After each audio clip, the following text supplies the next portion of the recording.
Yeah, hi. So, welcome again, Surekha. And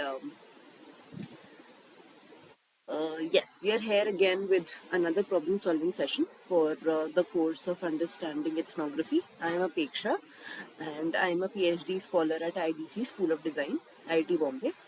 And I'm here to solve and answer all your questions about anything and everything that you might have in mind about ethnography and whatever till like whatever you have learned throughout the course till now. So I have a bad throat today, so I'll just apologize for that. But yeah, we'll discuss everything and anything that you might want to. So yeah, if you have any questions, you can ask me straight away, or we can just start discussing the next topics if you want to. No doubt, ma'am. We can go forward. Okay, okay. So, yeah, so we'll see if we'll eventually see if more learners want to join in. They might, and yeah. So, I'll just share my screen so that we can start off. Basically, I am literally rerunning the whole course for you guys here. Because it's important. What happens is that when we are learning something as important as ethnography, and basically whenever there is something like research method and anything related to research, it's very difficult to sort of comprehend and make sense. So, however, easy it might look in the beginning, when we try and practice it in the real world, it becomes difficult, and we sort of see what all um, different challenges you might face, what all nuances are there to consider, and everything like that. So, so basically, it's I'm just another layer of understanding, and I'm just sort of making you go through all the aspects that are really really important for you to move forward to doing an ethnographic research, because if we have a good sense of what we might face in the field and what we might see when we are going in the field, it becomes easy to sort of be prepared with respect to what we going to see, and sort of how we might want to handle and tackle things, right? So the last time we had winded up our session with the ethics part, and sorry, and here, as we had discussed, it is important that ethics are wholeheartedly and genuinely followed with respect to doing research, and there are clearly laid down principles and sort of rules and regulations with respect to what one researcher needs to understand and practice when they are in the field, and also when they are thinking of doing a research at first. So when you're thinking of doing a research, you need to have some ethical clearances. It can be from your institute, it can be from some organization, or it can be sort of some it can be from some government body. That depends on what type of research you're trying to do, and like what field you're basically engaging in, right? So that is about ethics, and we had discussed about it quite a bit. And when we are in the field, then there are sort of other type of ethics that we are concerned with, and then comes in the formal consent of the participants, and sort of uh, making them aware of what all information and knowledge we're going to collect from them, right? So that is basically what we are concerned about, and that is really really important to communicate it to new budding researchers, right? So, but now, as we have discussed a lot about ethics, uh, ethics comes under some, a formal idea of legalities, right? But when we talk about not so written rules, and so there are rules, there are social rules, there are social norms that we follow even though they're not written, right? And those are basically with respect to what we find morally correct as individuals, as a society, as a group, as a community. So these things are basically not documented, but are well understood and sort of followed in uh, general scenarios. But when we sort of particularly talk about research, and now we move on to a very particular methodology of research, which is ethnography. um, we have something very specific to think about, and what unwritten, or there are sort of written but unsaid and but well understood rules are with respect to access, and sort of how we think of access of participants, of the field, of the context. Now, from here on, everything, so basically from week 4, everything that we discuss becomes very, very prime to ethnography. From here on, we sort of see that uh, how some things are very particular to ethnography, and that what makes ethnography a very beautiful methodology. So basically, access is something that you might need in other research methodologies as well, but the way it has been defined and have detailed explanations about how things have to be proceeded with. Researchers, basically ethnographers, have talked a lot about it in detail. In other research methods, this might not be very well laid out and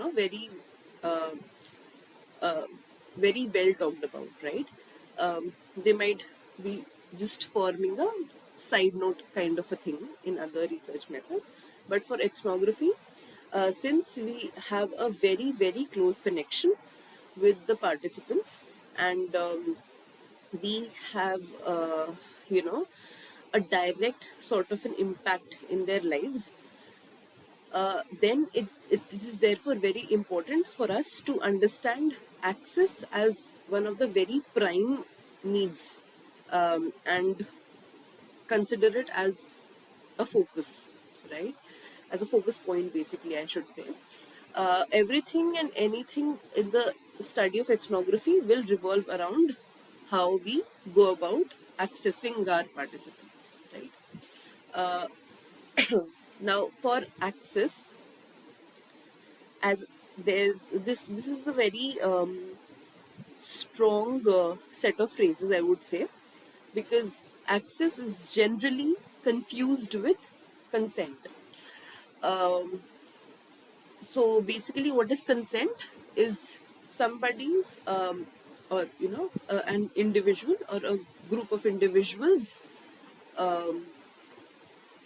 authority to say yes or no to a particular uh, idea, or maybe to a particular uh, advancement, or to a particular proposal, or anything like that, right? So this sort of consent is something that is needed, obviously, that is really, really important. So if your participants, in case, are really skeptical about not being not being wanted to like not being interested to be studied, or maybe not being interested to be I would say interrogated, but questioned about things. Uh, so then there the consent part stays, and you say that, oh, we did not have their consent, therefore we could not conduct that study. Uh, this is one aspect, but access is much greater than that. Uh, Consent is just one part of accessing your participants. We'll see how things are much more than consent in the upcoming slides. So, and yeah, so Rekha, please feel free to stop me anytime wherever you feel that you're not understanding anything, right? Okay. Yeah, so yeah, access, as I said, is again on two levels, as we had seen in ethics. So, before entering the field, you have a certain access, and after entering the field, you have a different set of access norms that are basically required for you to follow. Uh, Now, access is a broad term, but with respect to ethnography, we have certain underlying meanings to it, right? Now, before entering the field, first we had majorly discussed about this in the last lecture, that before entering the field, how we sort of go about thinking that if we should, sort of study about this particular group in general or not, right? So we had seen things like, let me just take you to that part. Yeah. So, sorry. So basically, these are the four things that we had considered to see if uh, we can even, conduct a study on a particular group of participants or not, right? So, but I'll just move you through this quickly before entering the field. What do we need? So basically, we need the permission and consent. If if you just want to communicate and learn about a particular set of a group of people, you just sort of one day try and go to them and sort of uh, informally, or maybe sort of introduce yourself, and then uh, sort of see how they are responding um, to your approach, right? So many a times it happens that when you go to them the first day, they'll be very skeptical about things. They'll sort of ask you anything and everything about what, like, who you are, why you're here, what your intentions are you hiding something or not? So there, so basically, it's always like that. So whenever a stranger will, like, might come to you and say, I am a researcher and I want to, learn about you, and you'll be like, but why are you even interested, right? And how even is it important, right? So all these things are always there. So but it's not that if on day one you sort of face some challenges, then you do not go to them again. That doesn't happen. So you try and sort of uh, think of another ways in which you can maybe uh, put your idea of doing a research about that particular community in better words, or maybe try to explain them in their language, in their ways of thinking. So maybe in that sense, right? So one thing is the permission and consent. So basically, this permission and consent might also be of somebody who is on a powerful position in that community. So what happens, like, if you are so like Professor Nina had gone to uh, a village in Kutch to learn about a particular community there. So they have their own village, right? So if you are maybe sort of interested of people in a particular village, residing in a particular village, then you might have to go and ask for a certain formal permission and sort of consent from the village head, because that is important. If you do not do that, if you do not sort of take up that formal permission, it will be difficult, because uh, there is a legal aspect which is associated here. So first you might need that. Then availability of times again. You have to see that if there is enough time that you can spend at that particular place to engage with people. Uh, that again with respect to if how much time they are allowing you to stay, even if they allow you for lesser time to stay in the initial days, it is fairly possible that when you sort of spend enough time together, uh, you build trust. We'll come to trust and other things, but the basic idea is that this idea of giving enough time to the researcher for spending in the field and in the context of the participants might vary. So sometime the researcher might get enough time to spend with them, while sometimes the people might not feel enough, might not feel like just talking. So that is one thing. But before entering the field, you have to just make sure that you are comfortable enough, and your participants will give you some sort of time to be spent with them. uh, and yeah, and finally is the permission to access spaces and activities. uh, Spaces is again because you might have to observe and act, or you might have to ask for permission to go to particular places in their household, or maybe in their workplaces, or maybe both of them. Right. So in that sense, this idea that are these people comfortable enough for you, for comfortable enough to permit you enough time to spend in that particular uh, space.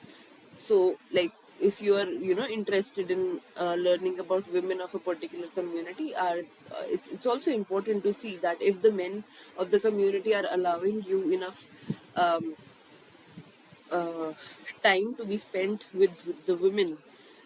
If that is the case, then is it just the idea of men, or is it also related to the idea of women, if they want to spend enough time with you or not? So there are various things that you have to keep in mind, but all of these things you can just see when you're running the pilot, right? But when you're sort of a bit sort of positive that you might be able to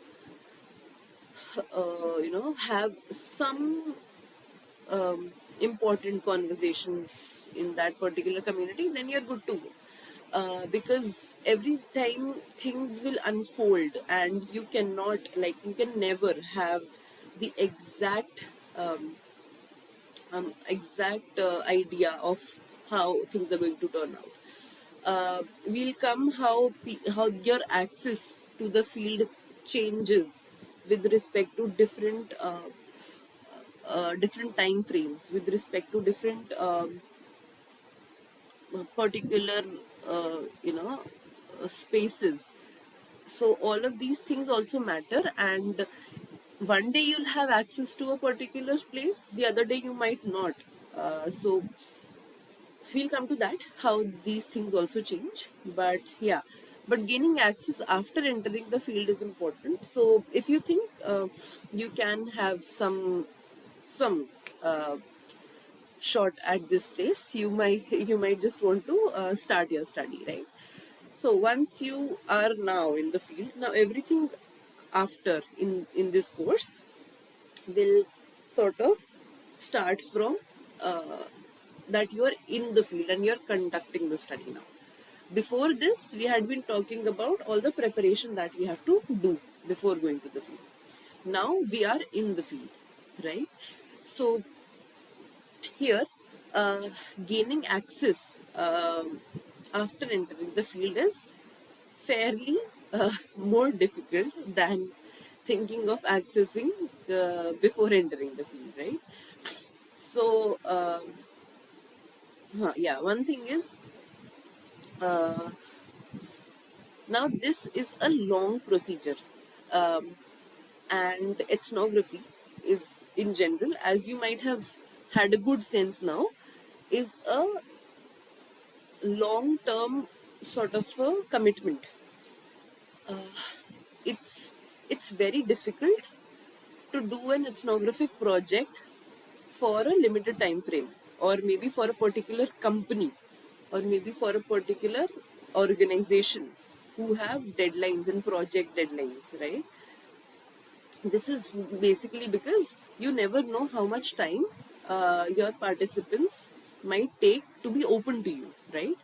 And you cannot force them to be open to you, and even if you try to do that, whatever study you'll come back with will have like very limited nuance. And if your study has little to no nuance, then it's a waste study, right? So, yeah. So when we talk about gaining access after entering the field, there are four things that are basically important and sort of that requires all the work. So one thing is gaining participants' trust. Now trust is something that is huge, right? Uh, Talking about us as humans, it takes us years to trust people, right?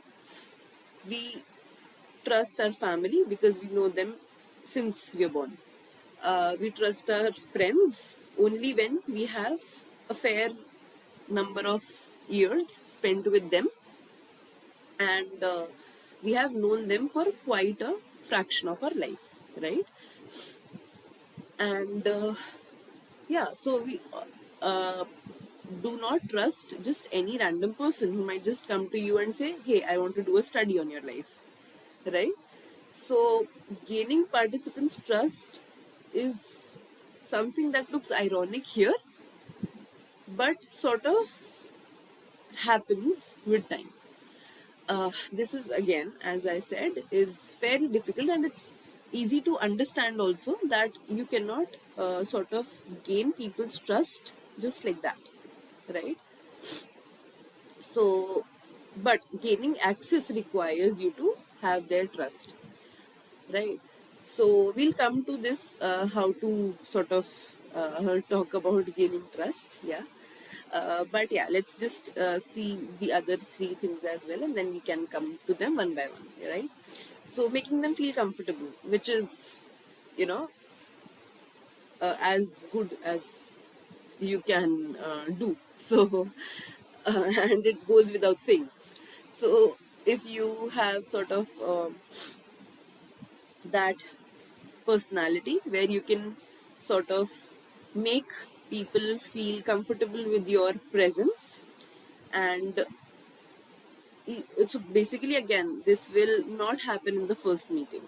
People will not feel comfortable talking to you in the first meeting, even if they are very polite and sort of very kind to you, and you think that, oh, I had a great time talking to them in the first meeting. For a first meeting it was really good. They did not question me much about my intentions and things like that. But that is not something that is uh, something that we can call that they were comfortable with you. It's just that they were warm enough to invite you to their context, right? So, comfortable, making them feel comfortable is that they are sort of, um, I would say, they are sort of at ease in front of you so that they can talk whatever comes to their mind. This is the level of comfort that we want with our participants.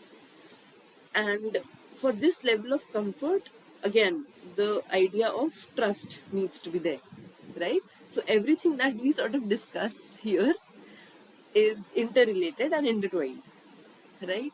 So the comfort, as I said, will sort of be, sensed by you only after you have spent a considerable amount of time with them, say like a month or two.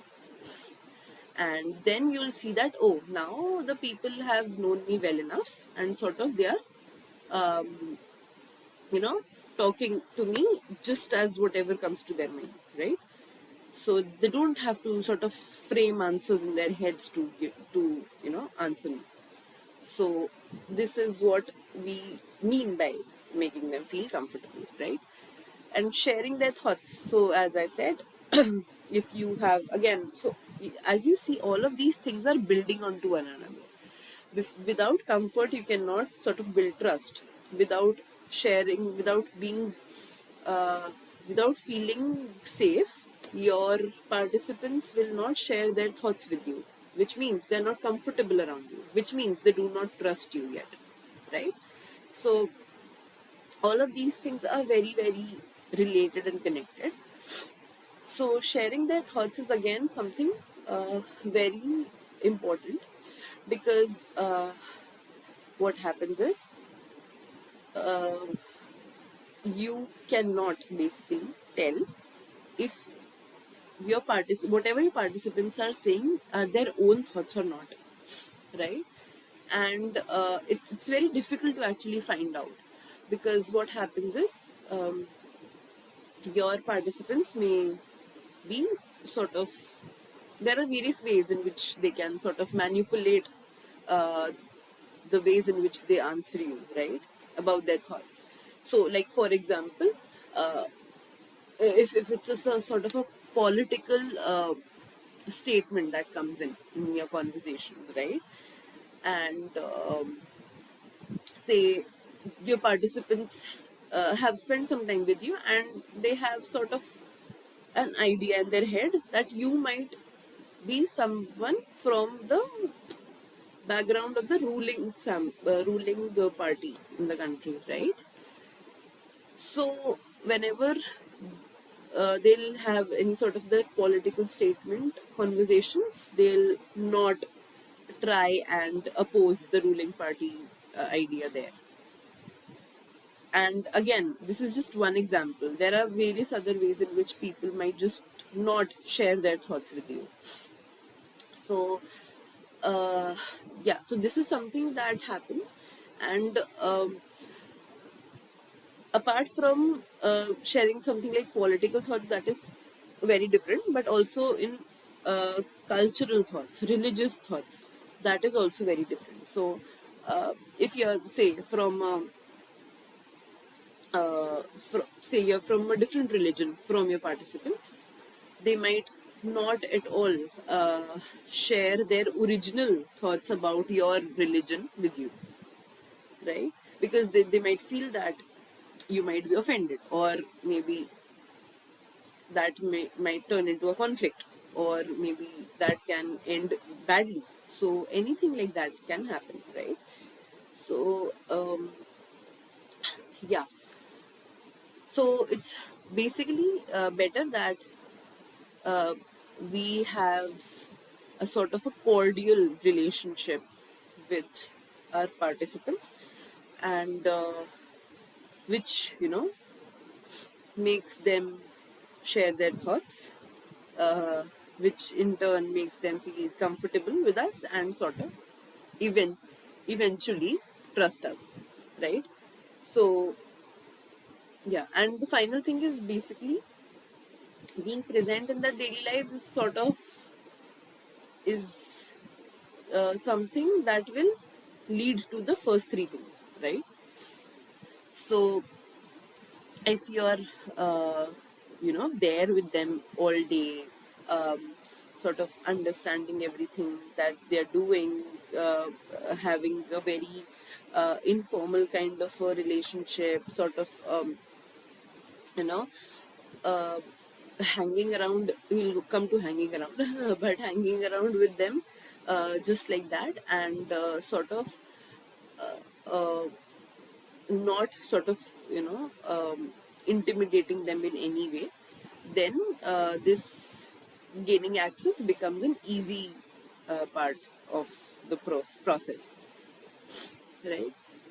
So there are a few things that are important to point here is that to be accepted by participants in a way they're comfortable with us, being around them, and that they feel like sharing their thoughts with us without feeling like we are here to take something away from them.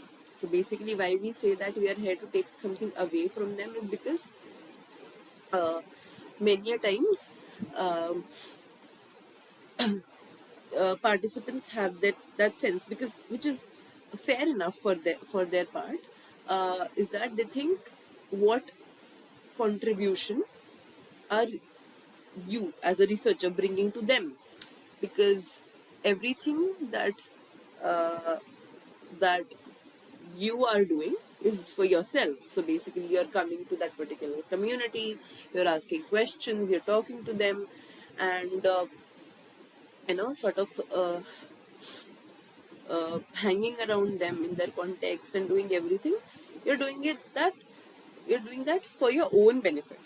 So what is that your the community is getting from you, right? So it feels like you're taking that knowledge aspect from the community and they're getting nothing in return, right? So this sort of an acceptance, if the researcher gets from the participants, where they feel comfortable, have some trust with on one another, then this idea of transactionality basically sort of reduces. I wouldn't say it vanishes, but it reduces to a lot of to a, I wouldn't say to a lot of extent, but to some extent it reduces, right? So yeah, but again, this everything, including this, takes time, because, as I said, trust. To gain access to someone means to gain their trust, right? It's sort of equivalent. And in asking for their time and their trust, we are asking for something enormous. And this is something every researcher has to acknowledge and has to understand and has to sort of, you know, uh, just put in themselves as something that is sort of a, a bible in them. So because when a person gives you their time and you have gained their whole trust, then you become an integral part of that person's life, right? Not everybody uh, will give you their time, and like, why would they? And their trust to the researcher, and the relationship that you've built with them throughout the time period that you've spent together is important for both the researcher and the participant, right? All the effort, all the time, and everything, all the resources. So basically, when you go to uh, your participants, you also use their resources, right? So in that sense, when you have access, sort of, you have access and you've been given the liberty to access their time, their effort, their trust, then you're actually being considered as somebody close to them, right? And this is enormous, and which every researcher has to understand. This is not something that a researcher has a right on. It is only that the participants are lending it to you, right? Now, so as we know, it's not easy. So let's just quickly see what are the challenges of access, right? So challenges basically are uh, I would say are in like numerous in number, but and I you know can't even count, because it is possible that the challenges that we know today are just very a few of them which might exist, right? So also these challenges are different in different contexts. So since ethnography is about different communities, about very different group of people, so every time the challenges will change, but the broad umbrella under which generally we can categorize the challenges of access that we can have are these three of them, which is basically social, cultural, and economic differences.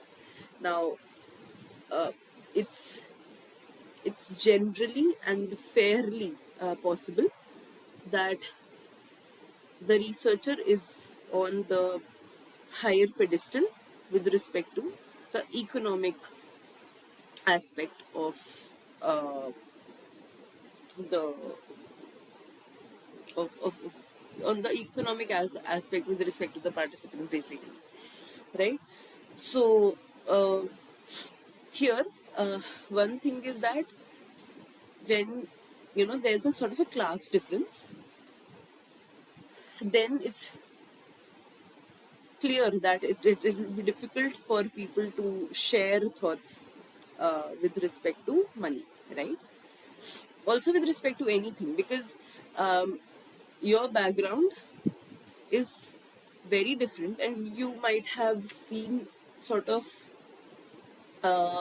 almost none of the economic challenges that your participants are facing, and then you cannot relate to them.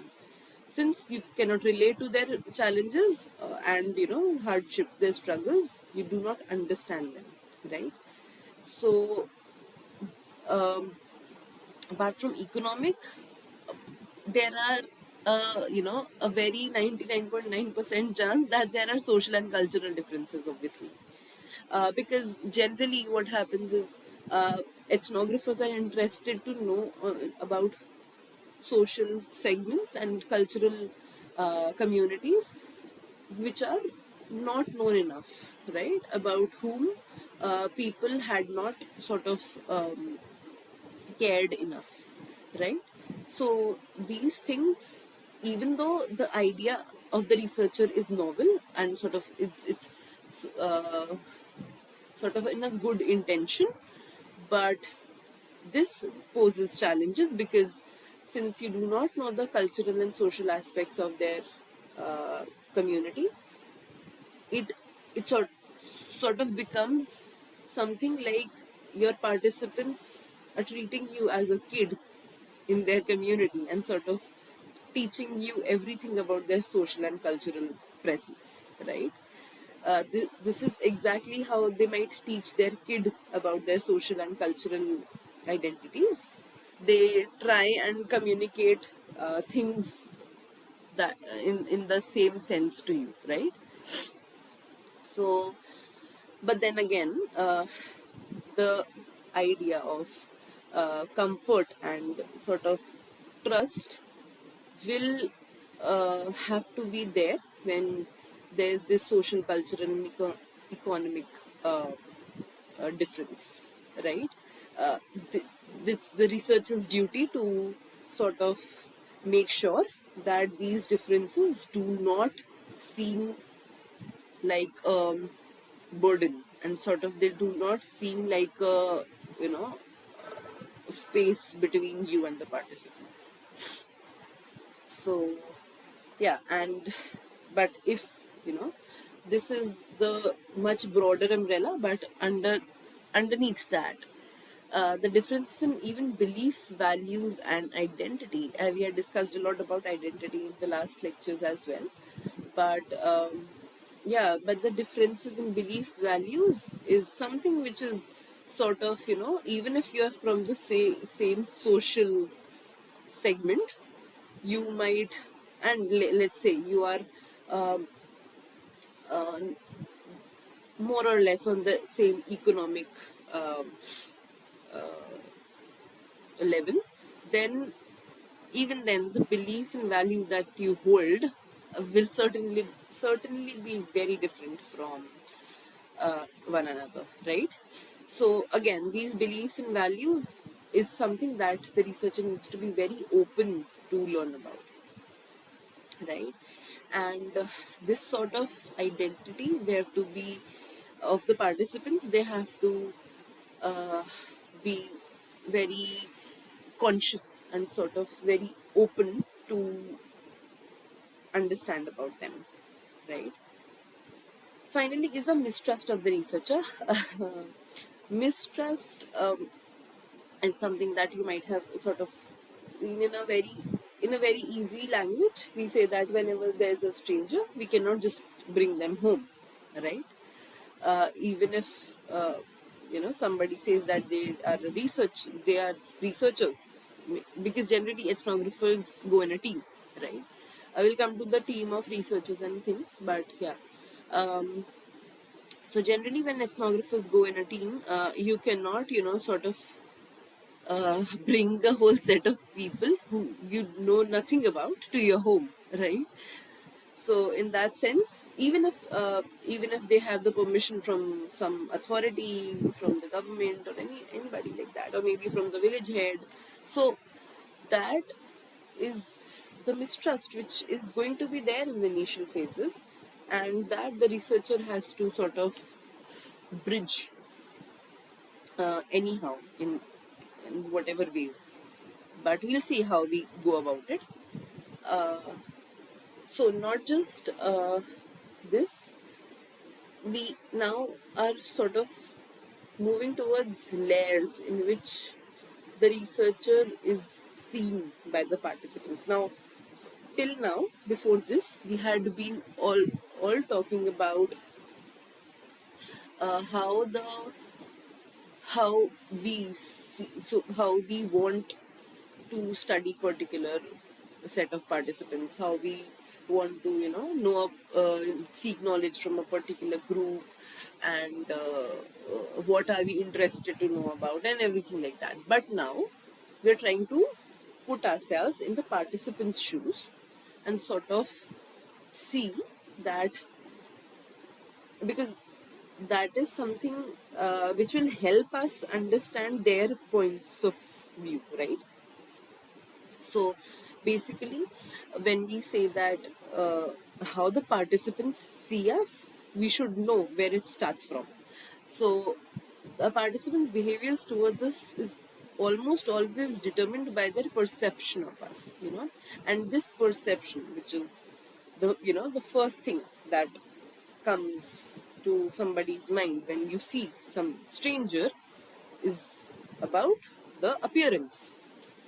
And this perception is mostly defined by the appearance, which sort of includes the gender, age, physical appearance, and speech.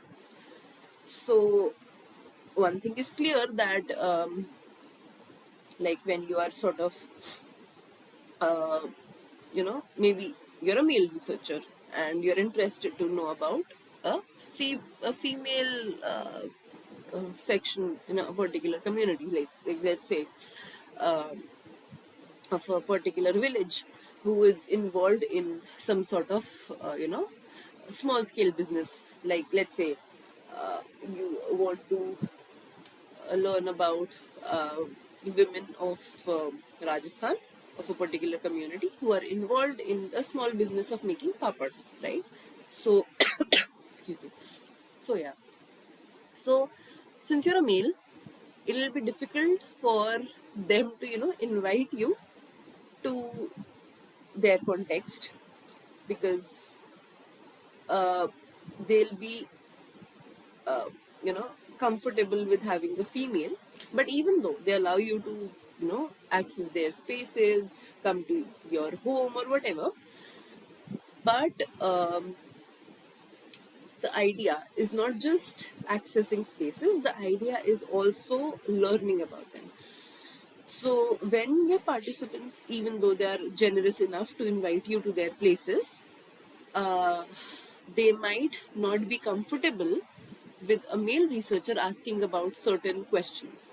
So, if, for example, there are there is a point in research where the researcher has to ask those females about their menstrual hygiene, and how do they handle it during the peak hours of their work, do you really think that these women will be comfortable enough to talk about those things and the problems that they face with the male?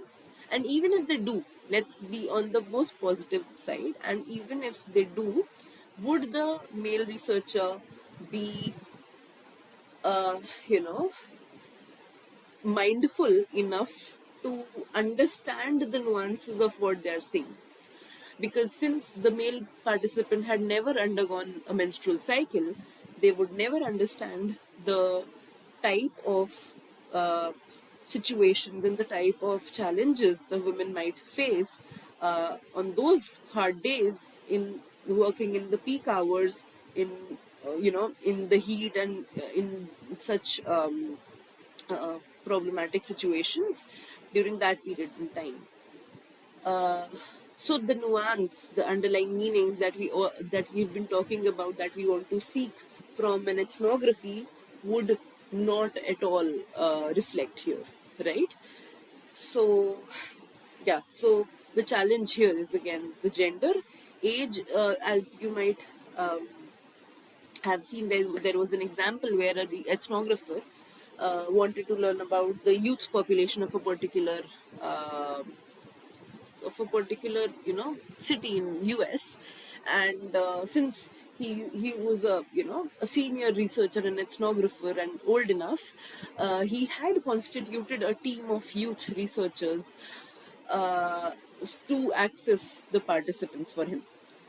Because clearly, if he goes talking to the youth about their activities, their um, favorite pastimes, and anything like that, first he won't be able to get uh, what they are saying, because he won't understand the idea of why certain things are important to youth. And secondly, the youth would not be comfortable enough to sort of share things with them, right? So these things are really important. uh, Physical appearance here would we have the perfect example of you know white European ethnographers trying to go to the indigenous African spaces and sort of countries to, learn about the tribal communities there, their ways of living, their problems and things like that. And that physical appearance, so there's this. So whenever you sort of see initial pictures of how ethnography was done, you'll sort of see that in a in a so there'll be a photograph, right? And in a photo you'll see a lot of people of that particular community sitting there in their sort of traditional and comfortable attire that they might have, and then there's this one person sitting in between with a suit and pant and coat and being white, right? And and that they'll call themselves as ethnographers, and sort of say that we have conducted a study on you maybe Uganda, people of Uganda, people of Tunisia, and other places like that, and sort of claim that we know about that culture now. So that is something which is clearly, so basically people will not be open enough to you if you are from a sort of a different race, and you're sort of a different country altogether, right? Which is a hurdle. It does not mean that you cannot do research on people who are not of your own country, but it is important that you understand that this thing is going to be a major hurdle in your research and you acknowledge the fact, right? The European ethnographers hadn't acknowledged that fact and considered their research as ethnographies, right? So that was the problem there. But yeah, and the speech, basically the speech is so as we had discussed earlier, there are local phrases, there are local dialects, which which sort of make your participants feel that you're one of them, and you know their language well, and sort of not just the language, the speech also includes the how you sort of speak to people, how soft your speech is, what ways do you address them in, what sort of uh, uh, what tone is that you have in your voice. So everything and anything associated comes under speech, and that is also something that that is sort of start making sense and sort of start making sort of meaning when you start communicating with people. So yeah, these are all of the sort of major things that one can sort of think of uh, when we say that there are like serious challenges of access, right? But so we're just discussing problems. We'll come to solutions as well, but let's just sort of cover the problems first. So, yeah, in the initial days of fieldwork, participants respond to us based on a perceived identity, which we said that your participants perceive you in certain ways as an outsider initially, obviously, like anyhow, and this perceived identity of the researcher is basically conveyed by a physical characteristics, as we said, by the gender, age, speech, and physical attributes, right? And but this sort of perceived identity is not one. Now, you so we can sort of think of it as for some people in a particular community, uh, your ways of talking, your ways of dressing might not be a problem, but for others it might be, right? So, and also, like, it's true, and it's like all of us have sort of faced that when you uh, like when you go to a certain place and when you sort of hang out with a lot of people, you see that everybody have a different idea of you in their heads, right? They focus on different aspects of you. So, and that is dependent on how they prioritize things, and how they sort of see people through the different lenses that they have. So these multiple identities are basically something that the researcher should know about, but you can do nothing about it. Basically, how um, uh, different people see you differently, you can do nothing about, but your perceived identity is something that you can sort of handle and sort of manage. We'll come to that. So, but yeah, before that, let's see what to do when your participants are not comfortable, right?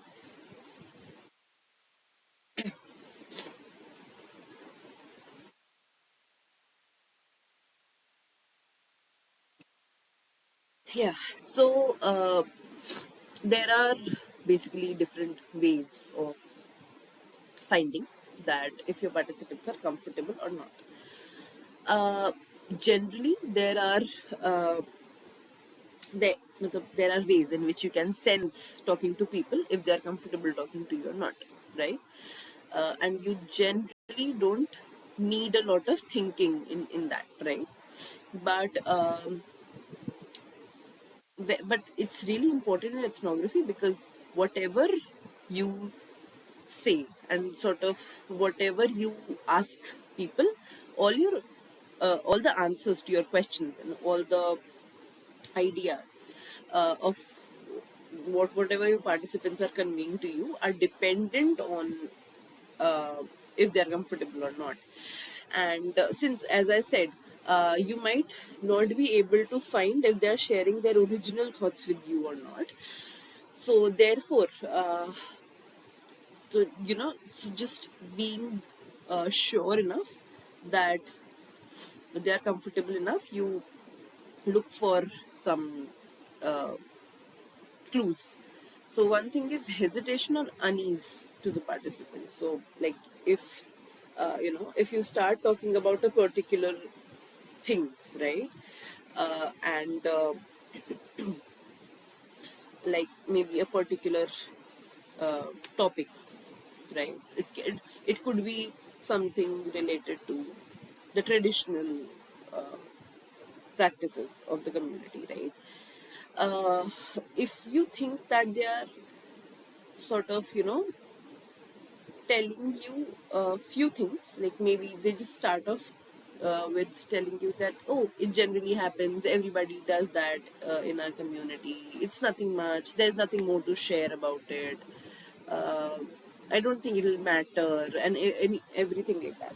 So this sort of hesitation into sharing things uh, is something that makes you realize that they do not want to share about that particular topic to you.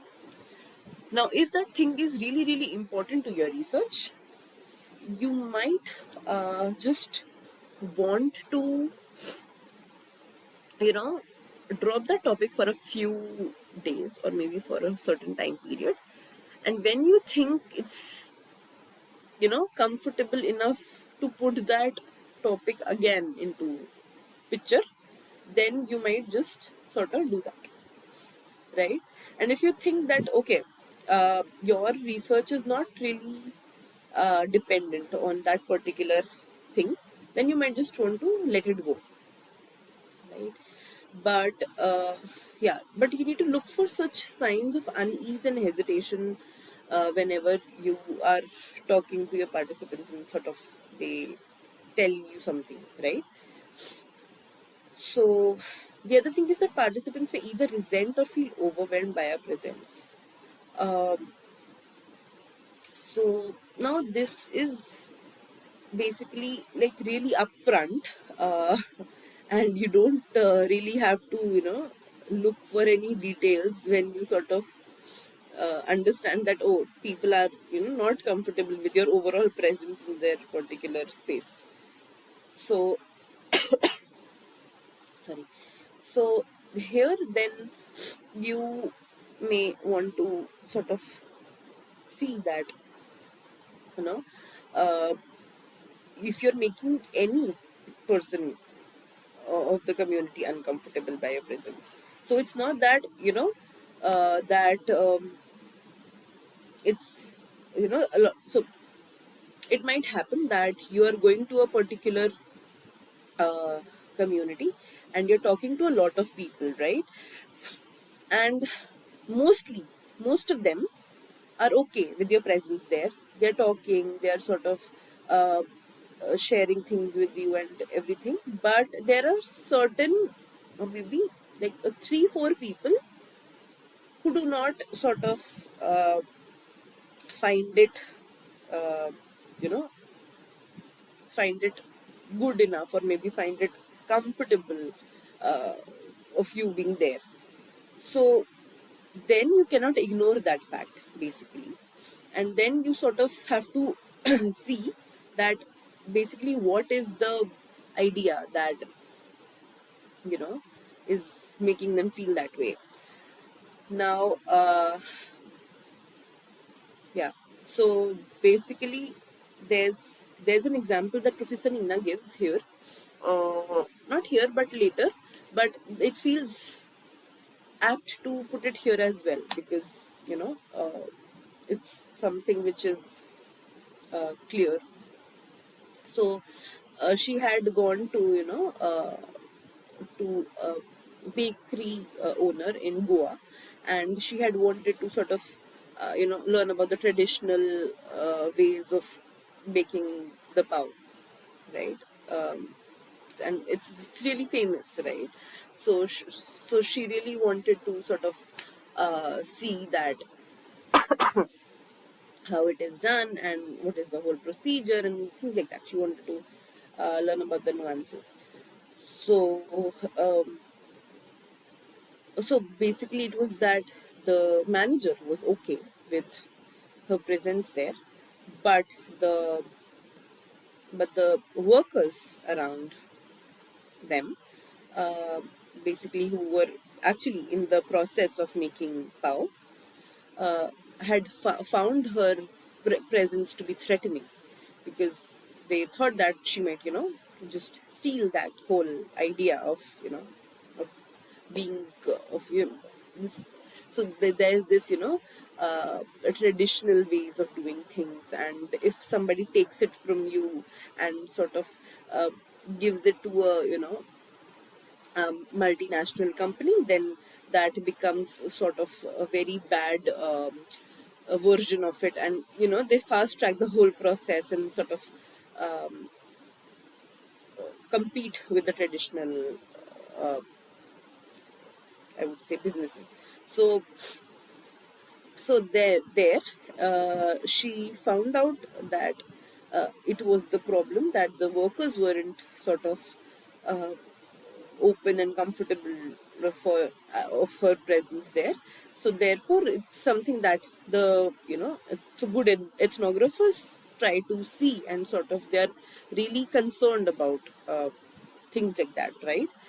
So yeah, and then yeah, so when the participants are not comfortable, they may also second guess answers and give us responses that they will think will impress the researcher.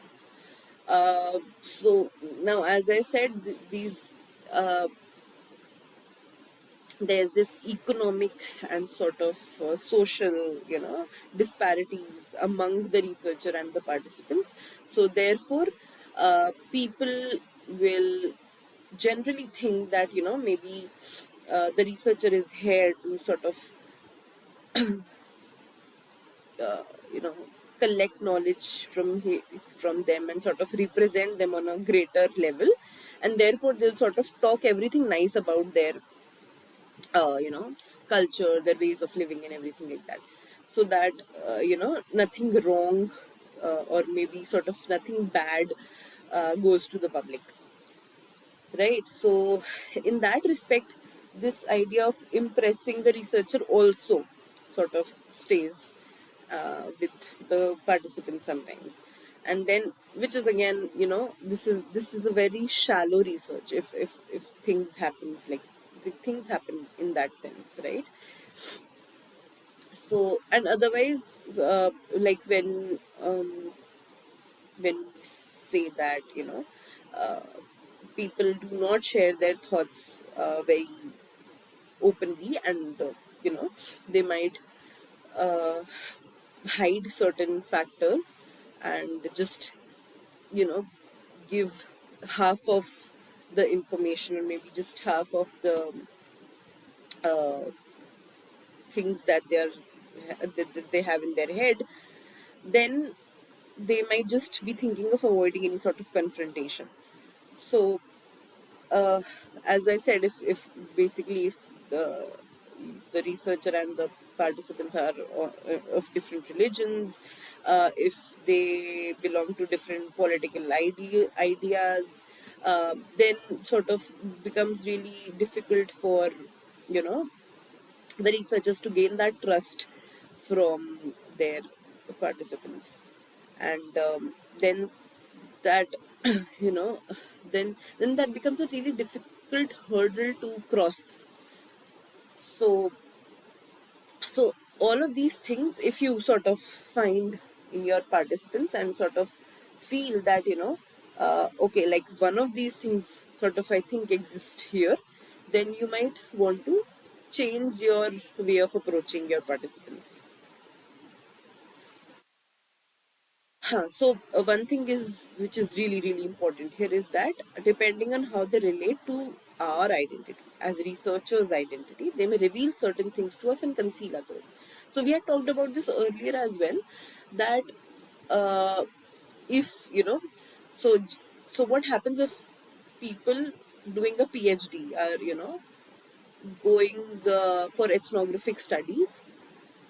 And I think professor also puts this example and sort of her own experience into words here, where she says that people were, even though she had shown her ID card that she's a PhD scholar, and basically she's asking questions just for her study, and nothing will sort of be nothing sort of will turn badly about this. Even then, the participants for a lot of initial days were not able to trust her at all, because you know uh, they might not be able to understand why their lives are important to you. Also, like being in a PhD, they might not even understand that of a person of that level of education is interested in their lives, right? So, since that particular thing does not make sense in their head, they might not be able to sort of make uh, relation of why certain things can be important to us, right? And other things are that if you know if you are doing a certain project, then y- you might sort of be assumed as somebody from the government who is just to sort of keep an eye on the community, and sort of do some sort of a survey, or maybe get some data from that particular community, so that certain policies can be made, and all of those things just keep lingering in their heads, because this is what they have seen all through lives. So basically, all of these ideas that they might have about you as a researcher, as your identity, then therefore they might sort of not reveal certain things, and uh, sort of feel that if sort of certain reveal something about us, it may backfire uh, to them, right? So they may explain certain things and also expect us to understand others without explanation. So now what happens is, now let's take this example. People might not generally give you answers straight away. uh, they might sort of talk about related things, and try to converge to something that they want to say, and they might not be sure enough that if they should directly say those things or not. So basically, like for example, if you're doing, as we said, if there is a set of women, and you are talking about their businesses there, and there are, and you may be sort of talking to women in their homes, and there are their families there, right? um, there are elderly people, there are kids and everyone around. So, and sort of you ask about something that oh, uh, how do you handle certain things at work. So they might not be able to exactly sort of tell you, because they might not want to disclose certain things in their own family. Like, say for example, when you sort of try and understand, okay, what sort of, you are asking the woman of the family that what sort of relationships you have with your co-workers and things like that. So they might not just be very open to you with how cordial relationships they have with their other male co-workers, and other seniors and etc. So all those things would be sort of difficult to communicate in such settings. So maybe you might just want to change the setting and sort of then ask certain questions, or maybe just sort of, if that's not possible, then you might just want to ask some trailing questions, so that uh, even if they are not able to exactly say, but you can sort of comprehend what they are trying to, maybe, right? So yeah, and the final thing is basically that the research engagements that we have are determined to a large degree by how others relate to us and our presence in the space. So until up until now, we had been sort of thinking that, oh, we'll be planning our whole research, we'll be going to the field, we have planned everything, we have done everything, we have our research questions in place, we have our objectives in place, we have everything worked out, we have a whole sort of um, work map of where what spaces will we go to, who will we are going to interview, who are we going to talk to.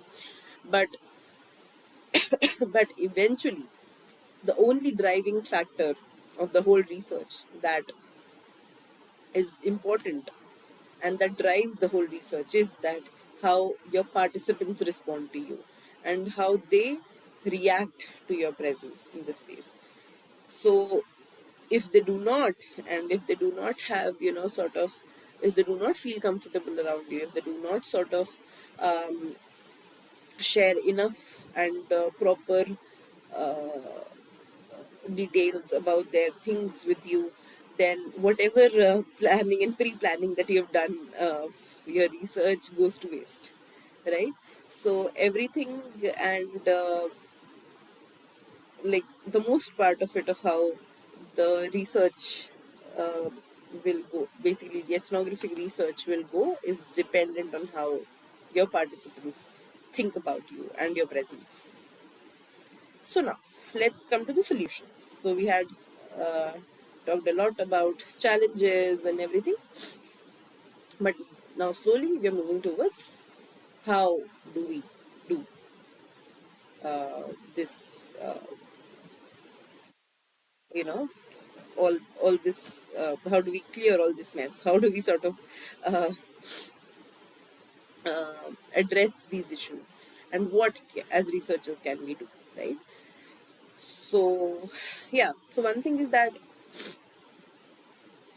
um, though these might seem very obvious, but you know uh, it might not just come to you instantly and sort of spontaneously when you're on the field. So basically just acknowledging these things and sort of revising, remembering that, okay, maybe something I need to keep in my mind and sort of focus on, uh, then these things are really important and sort of and I assure you, like when you'll go to the field, you'll sort of think about these. So therefore we are sort of explaining them here. So what can we do is basically be careful about how to respond to their opinions, ideas and beliefs. So now what happens is basically, even researchers are humans, they may make mistakes, right?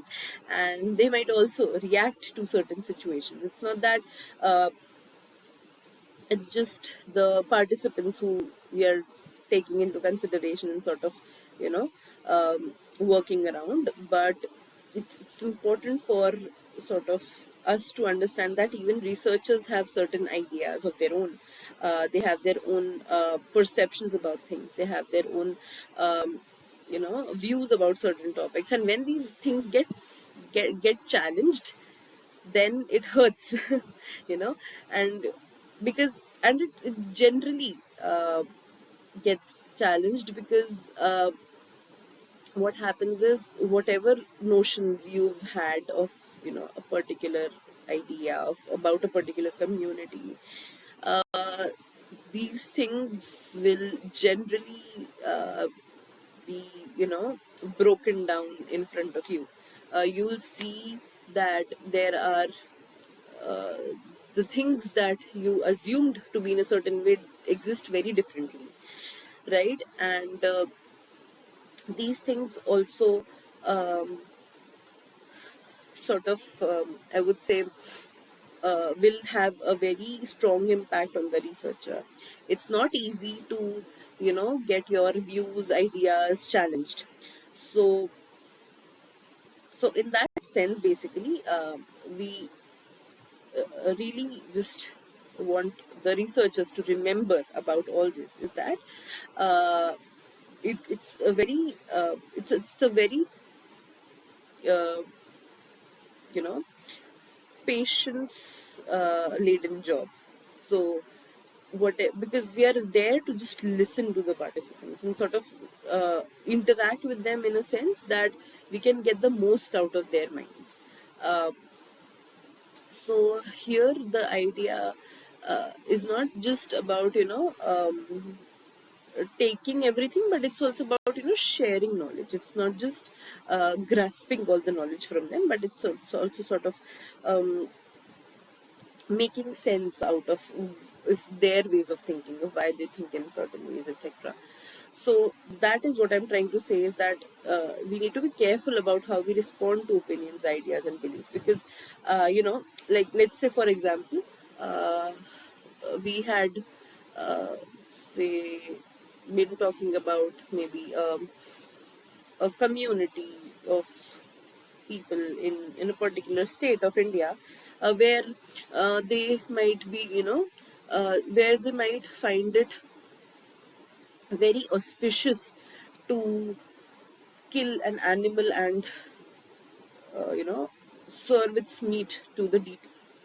And for you as an animal lover, it is a very, very cruel activity, right? But you cannot sort of just go and and maybe just revolt against that particular practice in front of the people and say that this is really wrong, and the animals have certain rights and you cannot just kill animals because of your traditions and cultures and things like that. So this is something that uh, will not help you clearly learn about them, and also this will not sort of change their mindset, because this has been coming to them since generations, and they have very strong ideas about such things, which cannot just sort of go away in a day or two, right? So even though whatever rationale you provide to them, so so the thing is basically, you need to be, you know careful and sort of mindful of how you sort of interact in those situations with them. It's not that we are not saying that you just accept everything that they say. uh, you might like, but when you sort of have reached that particular level of comfort with your participants and sort of you know uh, found that okay, now it's safe to talk about this particular, safe to talk, that maybe somebody can challenge their idea of sacrificing animals, then you might sort of start a conversation saying that, oh, but there are government uh, rules that you can't kill animals just based on your ideas. You cannot just because of your beliefs, you cannot just kill innocent animals just like that. So then just see how do they respond to them to that. And if you've sort of reached that particular space, they might turn out, they might just sort of give reasons of their particular beliefs. They might obviously not turn into uh, people who will just abolish that particular belief in their community, but yeah, even then, you might just put in your little sense of justice and views, or your views into their minds also. So this is something basically that we want, uh, and we sort of that we think will work. uh, Being careful and mindful of how you respond to their particular ways of thinking and other things, right? And yeah, so, and also be conscious of how you present yours. So as I said, uh, You cannot just abruptly and sort of violently state that, oh, this is wrong, this is truly illegal, and this cannot happen at all, and things like that. So you have to be conscious how you sort of explain your points of view to them, right? Do not lie to them and sort of agree for the sake of agreeable engagement, right? So, like exactly as I said, so we are not saying that you just basically you say, okay, oh, that's understandable. You've been doing it since ages, so it's okay, maybe this is your own personal choice that you want to kill animals or not. So basically you can't do that, right? And you shouldn't do that at all. So in that sense, you sort of even if you don't agree with them at all, you sort of show that level of disagreement in certain acceptable ways, right? So yeah, and give them room to express themselves, listen to them, understand where they're coming from, and which is clearly, as I said, uh, they have their very strong uh, ideas about things, about situations, about beliefs, and they have very deep, meanings associated with them. So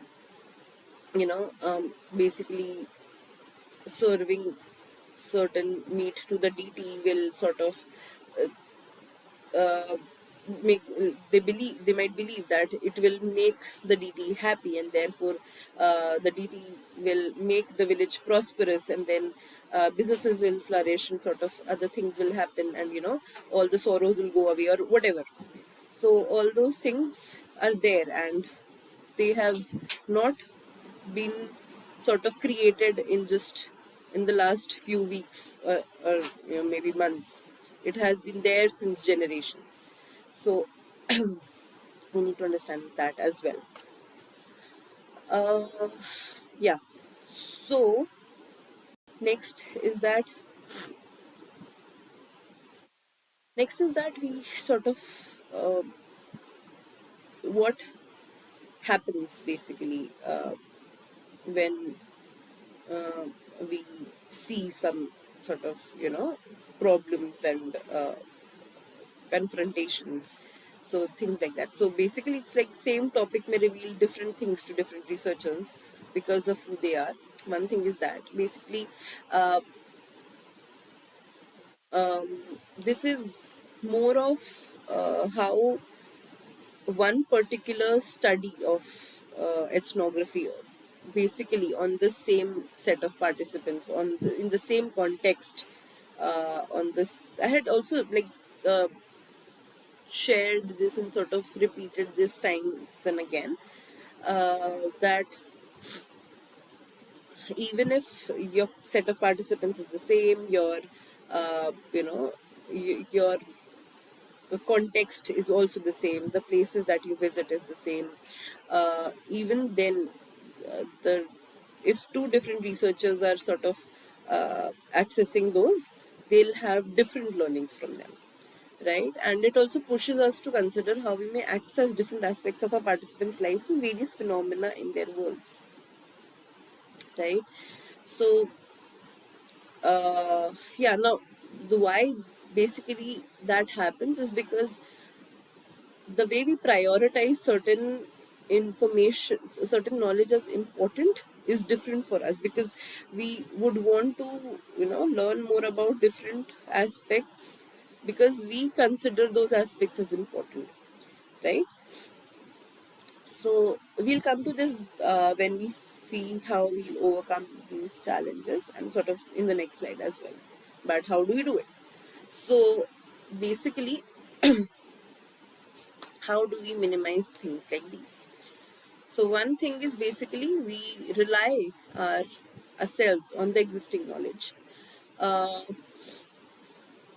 Whenever we sort of think that we want to engage with this particular segment of the society, with this community to be specific, if we have certain existing literature available, or maybe not literature, not exact research, but even some knowledge about that particular community, of how they live lives, and how do they go about um, uh, handling their work, then that sort of helps us triangulate our findings.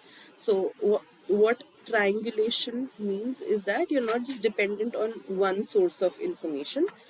You uh, try and work around multiple ways so that you can sort of ensure in some senses that your whatever you have learned from your participants is fair enough, right? And is so there's no way of understanding if your findings are correct, because there's nothing like correct and wrong.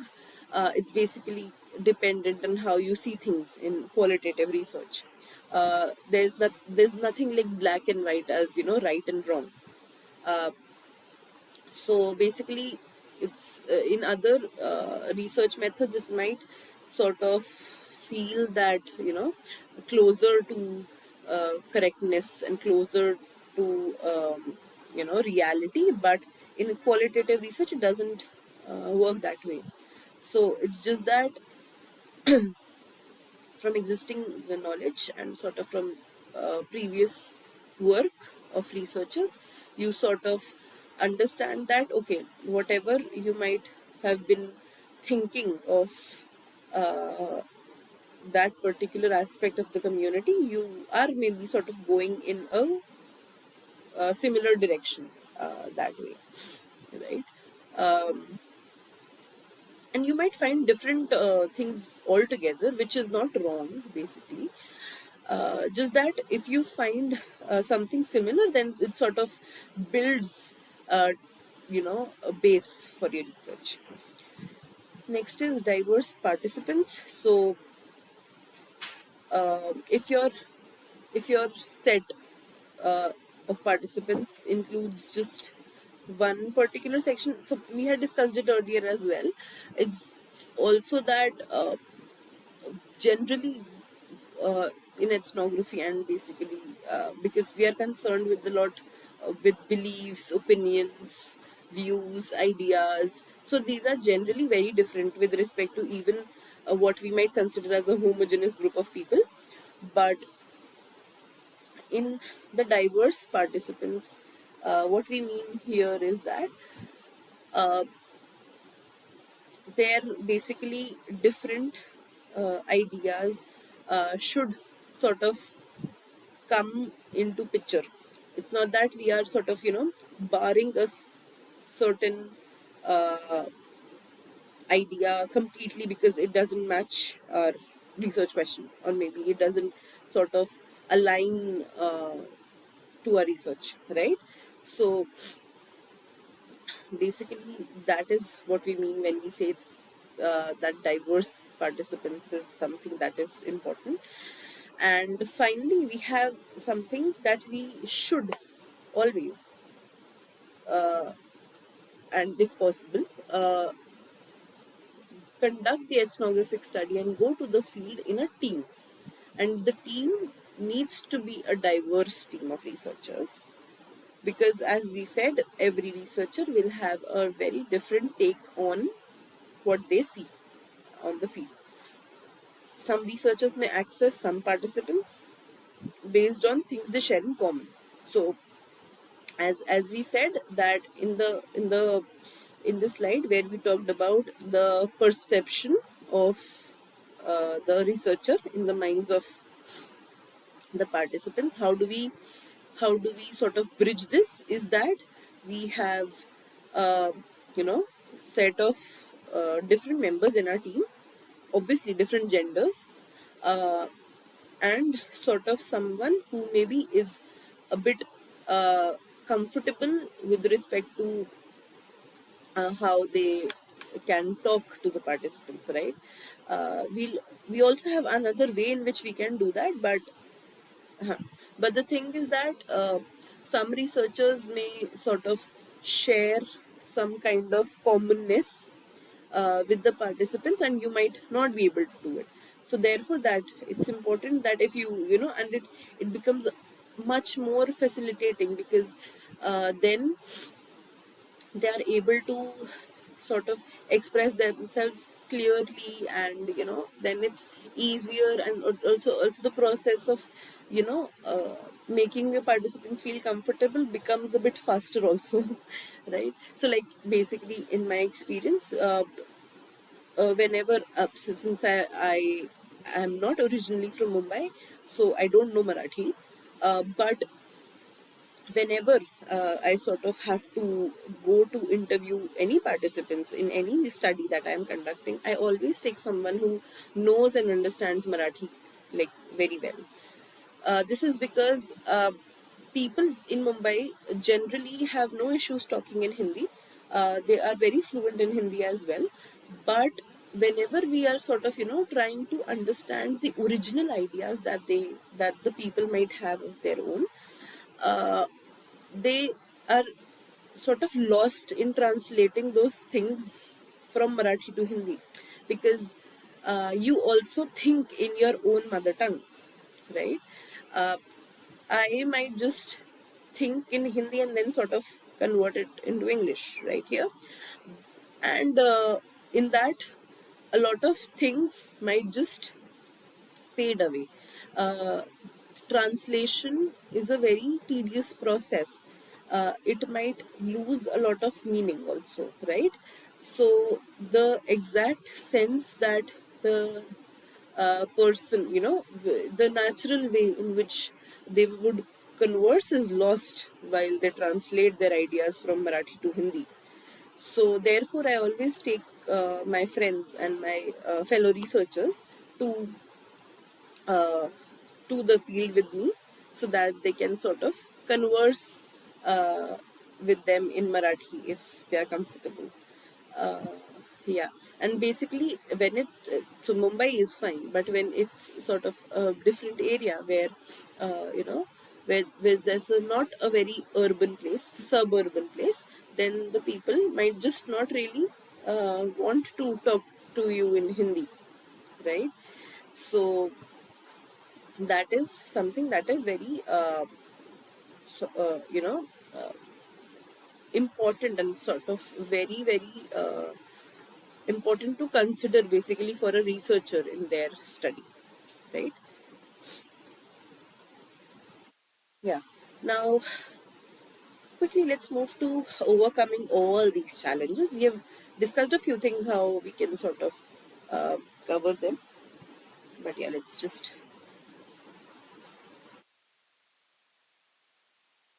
see a bit more of them. Yeah. So a few things that uh, are important. So I'm, you know, going a bit slow here, and sort of uh, getting into the very basic details of everything, because these are very small things, or basically I would say these are huge things which might appear to be really small, and because of which the researchers might just ignore them and sort of move to the field. So therefore the idea of the whole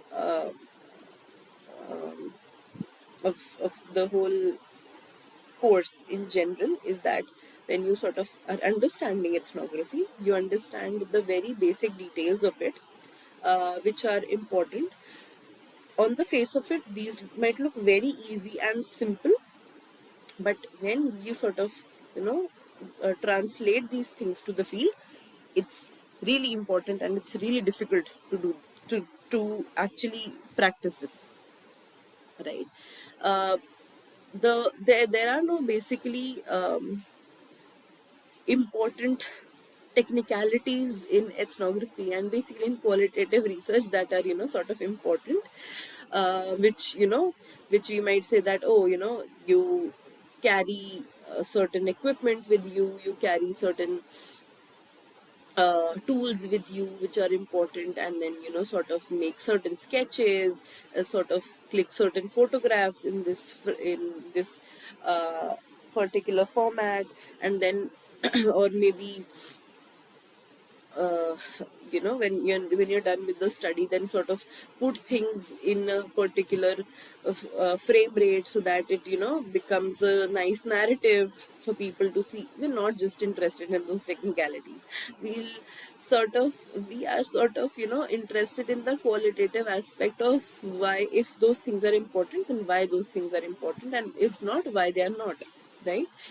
So yeah. So basically, now we move on to how we can sort of overcome all these challenges of getting access or gaining trust of the participants. So basically, gaining familiarity. Uh, very uh, Looks very simple, that you spend enough time with people, which is basically that you might not sort of become your participants might not be comfortable to you to might not be comfortable enough to start talking about their lives for the first week, for the second week, for a month. But eventually, when they see that they that it's safe to talk to you about things, then they might just open up, right? So this is also how people judge if they should share a certain aspect of their lives with you, right? So spending time is basically the key. Hanging around is something that uh, you know uh, this is a this basically, the idea of hanging around basically intercepts into the psychological aspect of you becoming a part of their context, right? So that you don't look to them as an alien, right? So when people will see you like, oh, you're here again today, then see you, oh, you'll be there again tomorrow, and then they'll be like observing you for a month, for 2 months, and they'll sort of see that, oh, you're here every day, and maybe not every day, but if like every other day. So in a few months, they'll be just like very okay with your presence, right? But that is only when you are harmless and sort of you don't, bring a lot of discomfort to them and their surroundings. So basically, it's suggested that you do not just start off asking the exact question, your exact research question to the participants. We'll come to that when we come to the interviewing part, which is later in the course. So, so basically, the hanging around aspect is just that when you buy a certain new new thing, or maybe a new artifact for your house, for the first few weeks it looks new, and you're just very fond of it, and you just keep looking at it, and sort of uh, you are very conscious about its presence. But then when you see it every day, it becomes a very usual thing for you, and that thing becomes a part of your context, and you are now blind to its presence. So therefore, this aspect of hanging around will build that kind of artifact thing of you as a researcher there, right? So that is something important. So like, so basically, if you have close friends who have this habit of coming to your house every now and then, so initially it felt like, oh, your friend is coming home, then you might have to sort of prepare things differently. You have to clean your house and look presentable enough and things like that. But then when it's just like every other week they're here, then you become like, okay, they're a part of your family, right?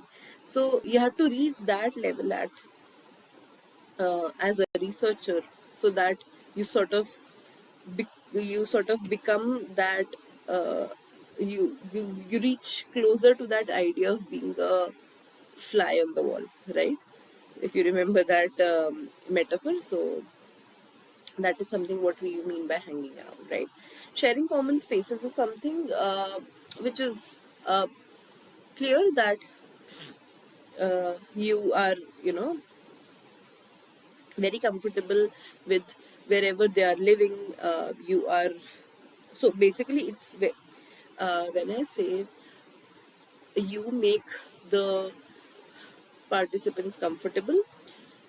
It's Before that, it's even important that the researcher should feel comfortable in that particular scenario. And when we said, right, that gaining access before entering the field, it was important to see all of that, that if you will be able to spend enough time in those particular spaces, if that is not a problem to you and you feel that okay, I can spend considerable amount of time here, then it becomes a bit of um, ease for the researcher, right?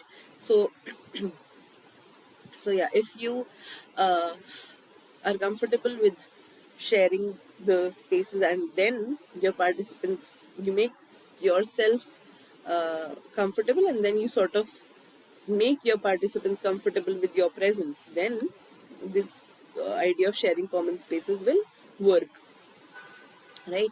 And how do we go about it? Obviously, we start everything by chatting informally. So, like, whenever we sort of, think of it as trying to build friends and building friendships, I would say.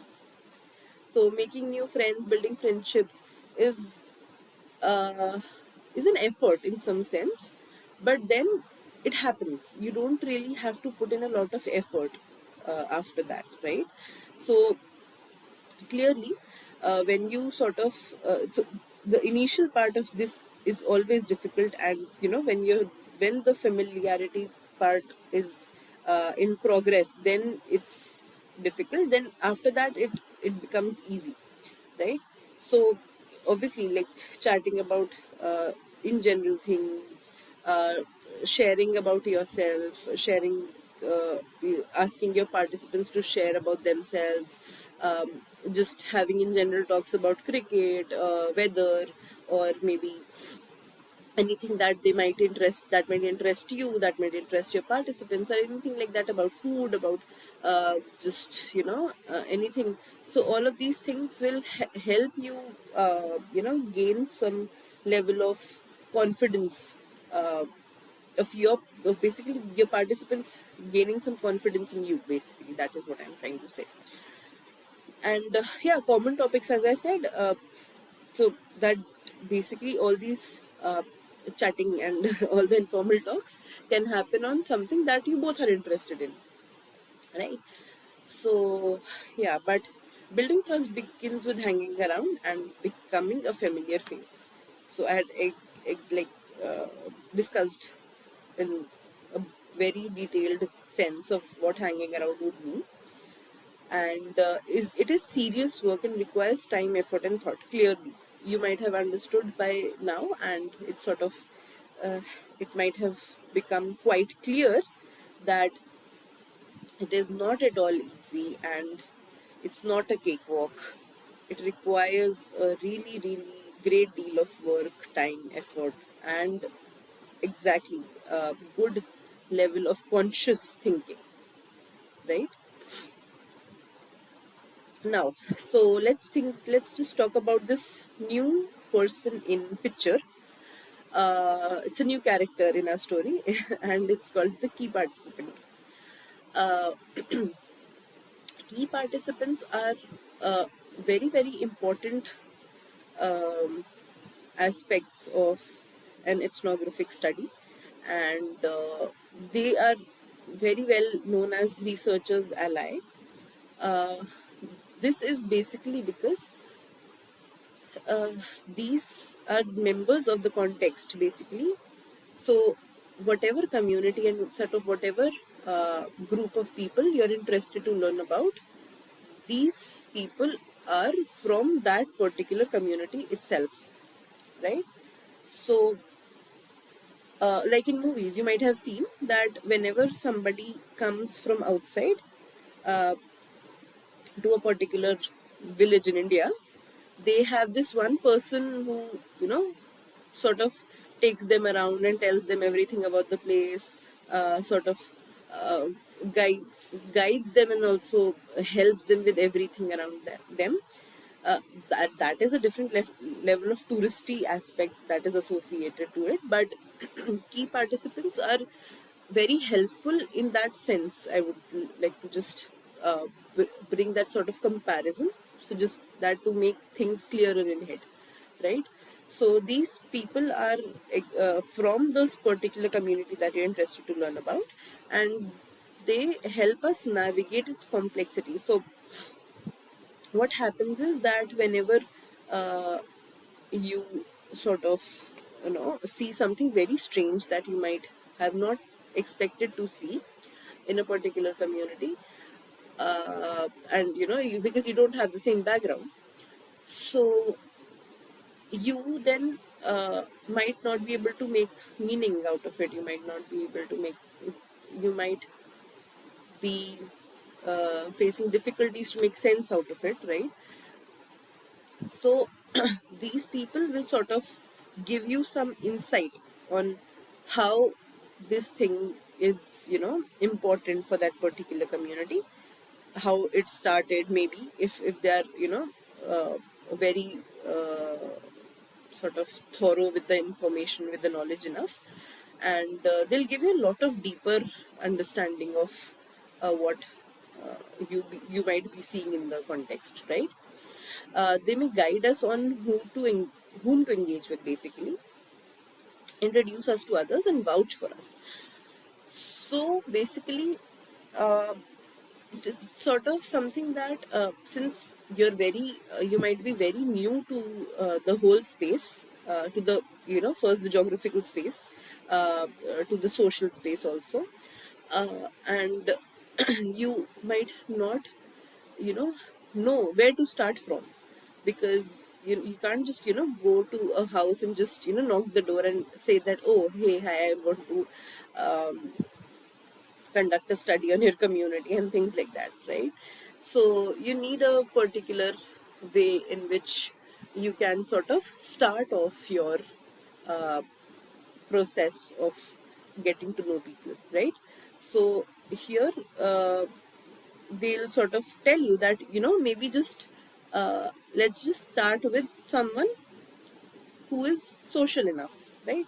So that will be easier for the researcher to start off, uh, than starting with the people who are conservative and might not just want to share a lot about themselves, right? So and also now, the idea is that introducing the researcher to the people of the particular community is very, very important, because why would somebody sort of welcome you in their space at all? So there's this example that uh, whenever there's a stranger at your door, you do not sort of welcome them in. But if a complete stranger comes with your friend, then you might just let them both in, right? And they might introduce the person, your friend might introduce the person with the stranger, right? So this is what basically uh, happens, and this is something that it's you can think of it as a level of authenticity that the key participants provide the researcher, right? They sort of make sure that the researcher is seen as somebody harmless and genuine by the community of people there, right? So basically, they make a lot of things very, very easy, right? So, key participants basically learn from the knowledge and of various participants who occupy different positions in the community. Uh, Basically, so they help you learn, not they learn, but they help you learn from the various participants. So basically, since they are very well versed with the different sort of uh, different kinds of people that are there in the particular community, so they'll be very well able to tell you that, so let's just go to this part of the village, maybe, so you'll get this this type of people, and let's go to the other part of the village now, so that you can get a different sense of people there. So so they know the diversity of the place, and then therefore help you to map the thing efficiently, basically, right? And so they are very familiar with the context, and therefore,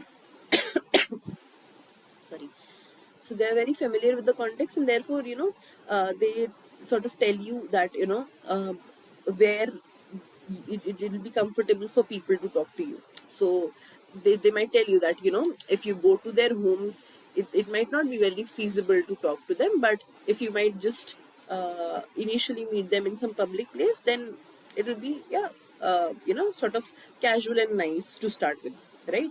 So they'll give you that sense, right? And finally, whose word might hold weight. Now, as we said that, you know uh, their their idea of knowing you has some sense of authenticity, that the people of the community will, rely upon. So the person, who's the key participant, has to have some sort of a power, where the other people of the community have, trust on, right? So basically, when we sort of talk about key participants, they are generally like village heads. They are uh, people of some social power, uh, and things like that, right? So because people in the area know them well, and have some sort of trust on them, so therefore you can sort of uh, gain some you know some sort of advantage of that trust, in that sense, right?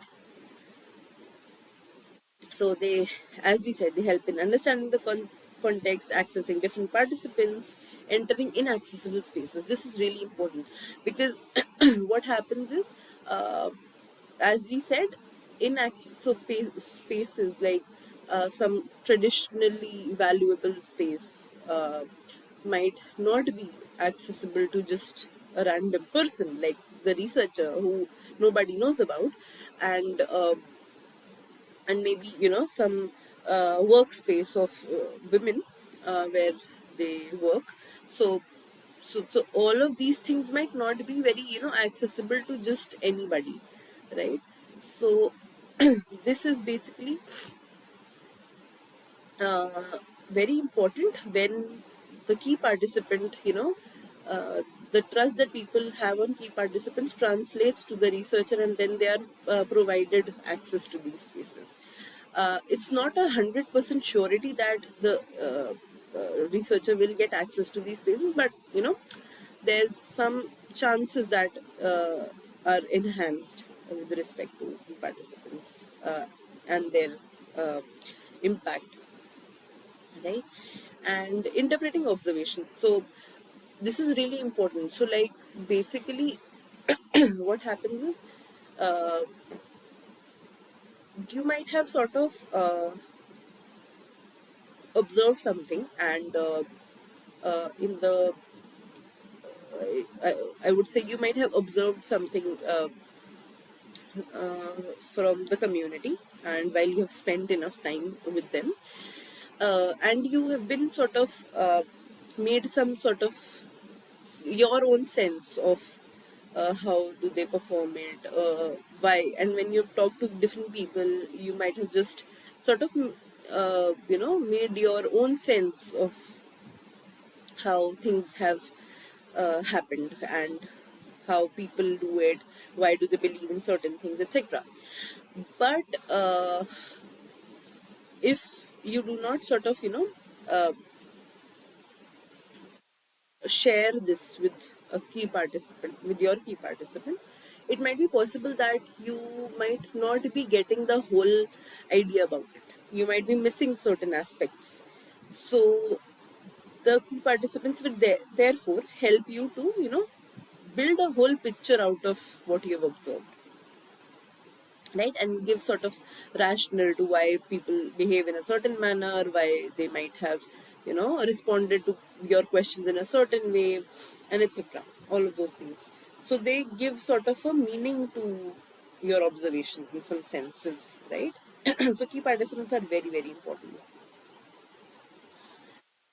But not everything is sort of um, very, you know, uh, good about key participants.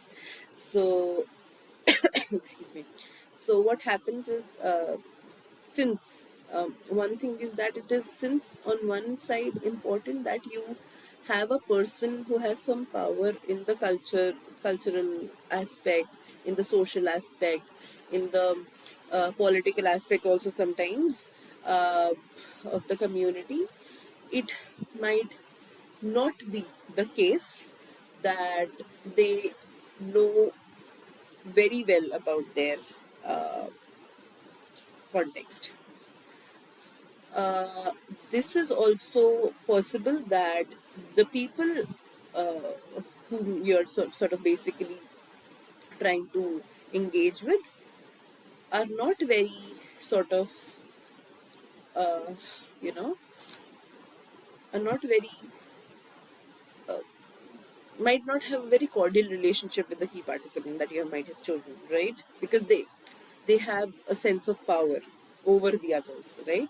So it's just that, just because of the power that they have, they are compelled to invite you to their contexts, right? So that is one thing that can happen. Uh, so basically, few things that we need to be really, really focused on when we choose our key participants is that the engagement between you and the key participants may become instrumental.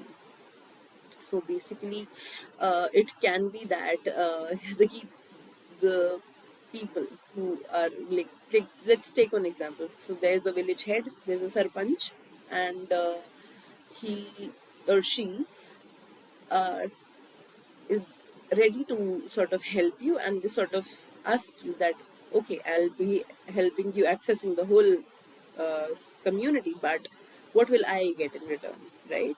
So this basically becomes instrumental, transactional, and sort of uh, then it might become a thing which is superficial and not very sort of helpful, right, in that sense. So one thing is that researchers may gain more than the participants. Now, this idea that researchers, so as I said, this idea of transactionality of what the key participants will get by helping the researcher is something that is always there in generally people's minds, right? And it's not wrong, because since they're giving you their time, their effort, their information, like as we said that their time and their access to their lives is something that is enormous, that is huge. So if they're giving you that, then this is clearly that the researcher is gaining more there, and the participant has maybe like nothing to get from that, right? However, we'll come to how this becomes into a symbiotic relationship in some sense, but uh, yeah, where it becomes sort of a 50-50 partnership. But we'll come to that maybe later, not today, but later. Uh, but yeah, here let's talk about the key participants first. And yeah, so the key participants might have limited access within the context. So as I said, the people might be just forced to um, allow the researcher, accompanying the accompanying researcher in their context, and the key participant might also not have access to certain spaces in the village. So as I said, if there's this a male village head, they might not have the access to the women's workspaces, right? So they might not be able to give you access to those spaces. So that is something that the researcher has to then tackle and identify on their own. how to deal with it, right? And participants have their prejudices. This is the most problematic thing that can happen, right? So basically the biases, so when we say that the key participants helps in interpreting observations, so this is majorly important with respect to what we are going to say next. So when we say that they help in interpreting observations, then it is very important to see if if the key participants have their own biases, prejudices, and stronger viewpoints, right? So it can happen that you might have sort of understood, and you might have sort of looked at things through a very rational and sort of very open space, open mind, a very I would say very uh, clear lens, but the when you sort of discuss things with the key participant, they might eventually bring in biases to your research, which they might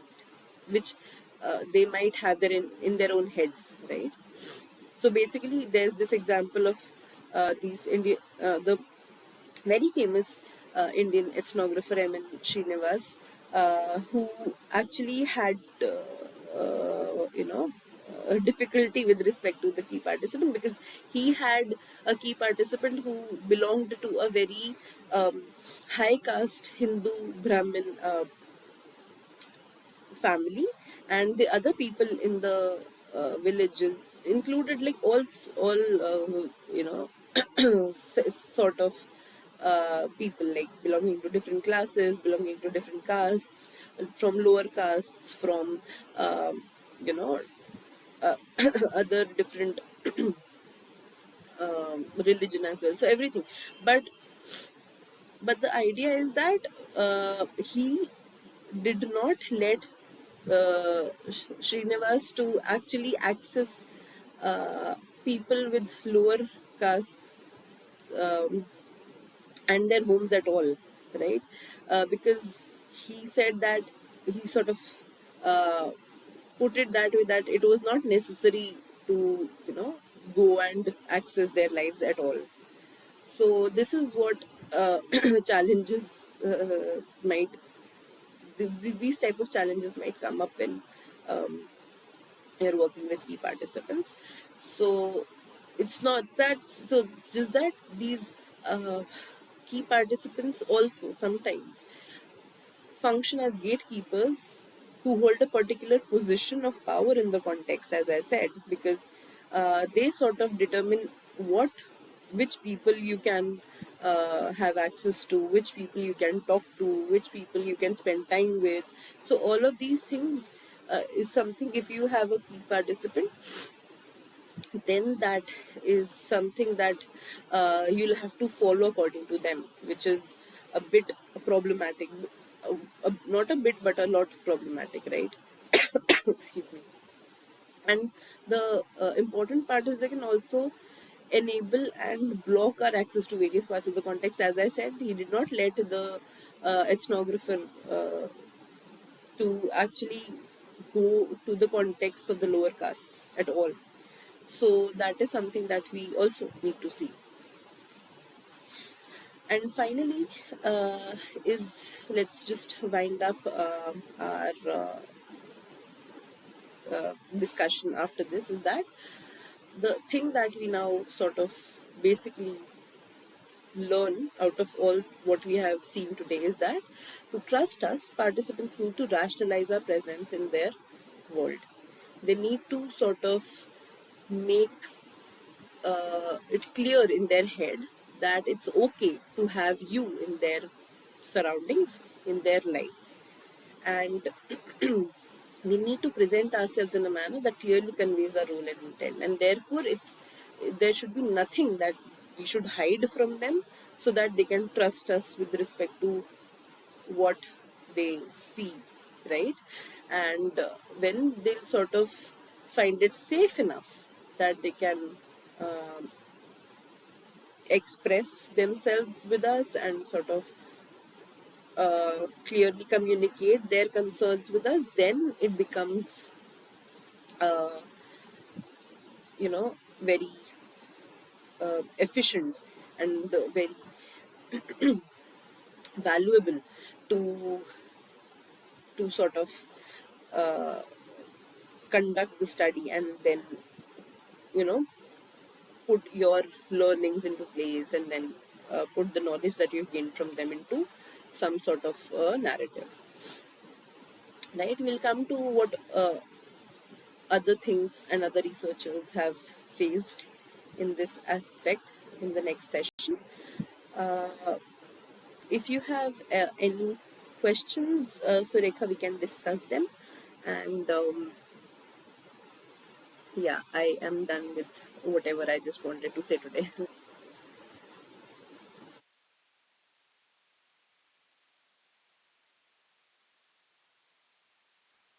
Hello, ma'am. Yeah, hi Surekha, yes. Uh, yeah, while talking about access, I think uh, you said that mistrust of researcher, Yeah. and I had a doubt that is it the mistrust of researcher or is it the mistrust of the participant? Uh, that's a really good question, actually. Uh, so, since uh, being the researcher and we as researchers, we are interested to sort of learn whatever and everything that we can about our participants. So we eventually have to see that we can trust the participants, obviously, because we as female researchers, it also becomes somewhat very very important to see that if spending time in that particular space for a longer period of time and basically uh, gi- giving the study a very long commitment is possible or not, so that we should also feel safe in that particular setting, right? So the uh, the trust of the researcher towards the participant, basically our trust towards the participant, is confirmed at the level of before even entering the field. But the mistrust of that I talked about here was of the participants with respect to the researcher. They cannot trust the researcher enough unless they know a lot about the researcher and sort of, you know, have some sort of confidence uh, in in the researcher at some point in time.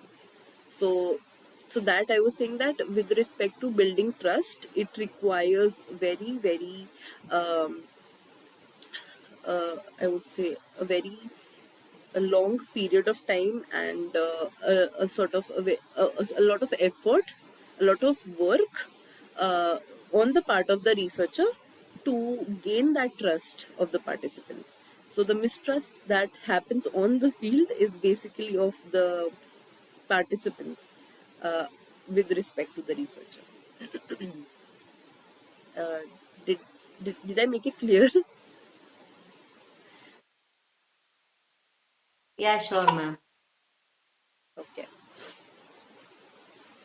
Yeah. So, any more questions? No, ma'am. Oh, okay, cool. So yeah, so thank you so much, Surekha, for your time. Uh, Today, this the topics that we discussed were really important with respect to going to the field and sort of starting the first hand at ethnography and getting to sort of getting to understand that how do we even uh, you know make sure that the participants that we are trying to learn from are comfortable, are sort of happy enough to share things with us or not.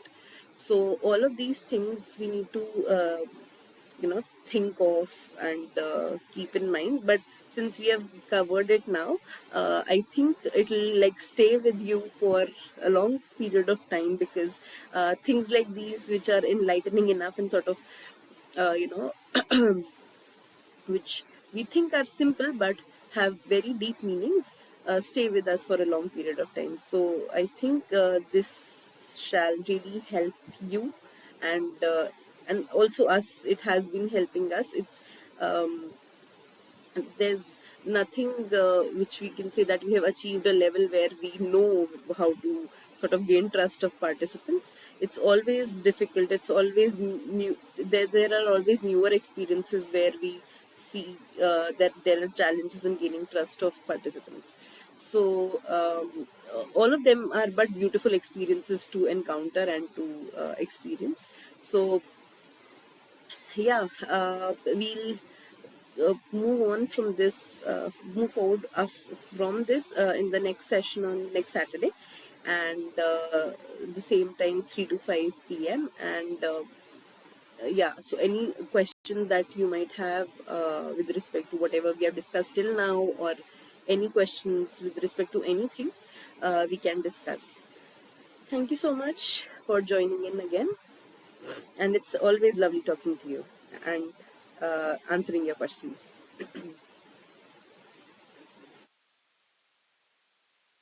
Okay, thank you, ma'am. Bye. Thank you so much.